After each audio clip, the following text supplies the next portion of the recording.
Well, the cost of living will be top of the agenda for whoever is the next Prime Minister. Joining me now to discuss more about this is Dr. Samuel Power, a politics lecturer in corruption at the University of Sussex. Thanks very much for speaking to us this morning. Could you just set out just how big a political issue the cost of living is going to become for the next Prime Minister? I mean, it will probably decide the next election, won't it?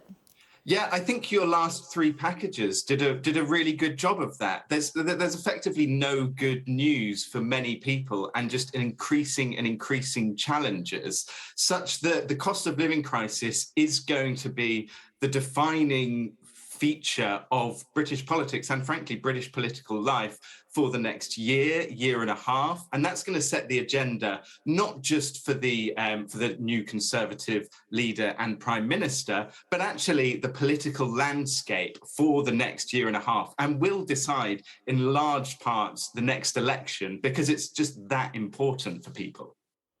Do you think that either candidate has set out adequately the help that's needed to deal with the scale of the problem?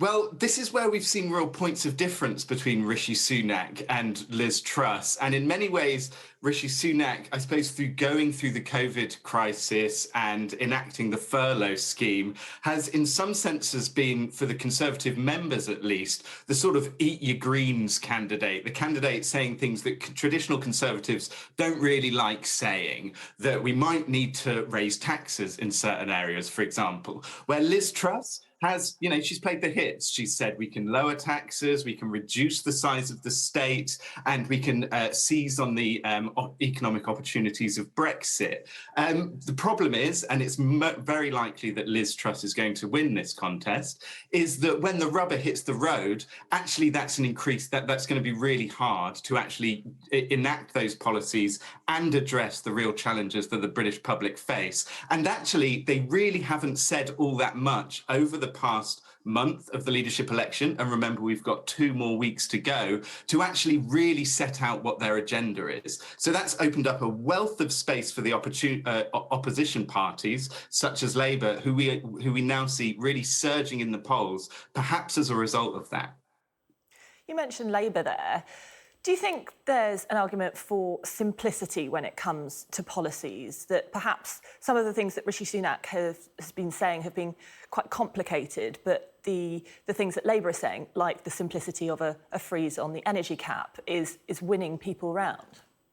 Yeah, and it's about simplicity of message, and it's simplicity of message, not necessarily simplicity of policy. So something like a windfall tax on energy companies is something that we can all broadly understand, but what you need is to be able to make that work in practice. And that's what Labour have been fixated on doing, showing that they've done the workings in the background. So what you need is a policy that people can understand and, importantly, will help people, but also one that is feasible in the long run. This is what Rishi Sunak's been saying, and Ken Clarke over the weekend, that the problem with, for example, Liz Truss's pitch is that it would be great to lower taxes, but is it really possible in the climate? And the fact that we're seeing the Liz Truss slightly rowing back, Kwarteng also slightly rowing back, suggests that perhaps they might have to rethink things when they get into office.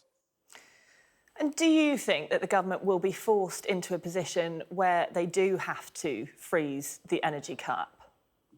It seems that they're going to have to do something, and they do keep on saying, well, in 2 weeks' time, when the leadership contest is over, we will address the problem. So they will do something, and I suspect it will be in the form of either some form of energy cap or something that some kind of, not a traditional Conservative measure, let's say. It won't necessarily be on the same scale as, for example, the furlough over COVID, which is absolutely not something that a traditional Conservative in a non-crisis time would do, but they will have to do something to address this cost of living crisis, because it's building, and eventually something has got to give, which means that you have to reach out of your traditional comfort zone. And Liz Truss, very much during this leadership contest, because she's speaking to Conservative members, is in the comfort zone. Eventually, when we get into 2 weeks' time, I suspect there will be some slightly out of the box thinking, or there will have to be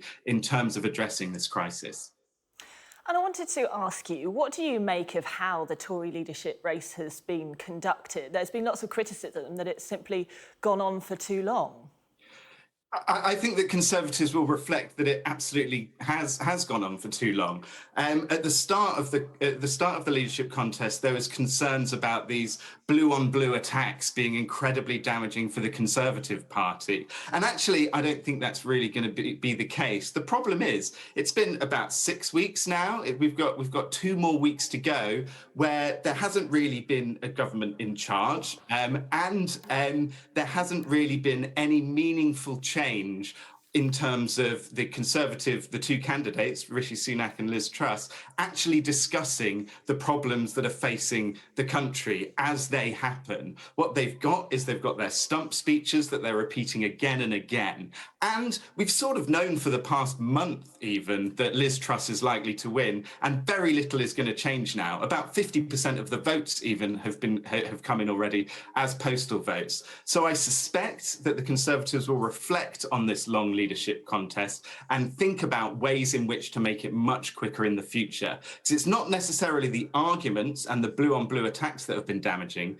but they've ceded all this ground to the opposition parties to create policies and effectively given them, in political terms, the first mover advantage in terms of policy proposals, such that the Conservatives have either become boxed in or will look like they're borrowing other people's ideas. Liz Truss referred to something earlier as Gordon Brown economics, which has actually turned out to be very popular amongst the public. But this is quite dangerous for the Conservatives if their ideas get effectively considered to be opposition ideas simply repackaged.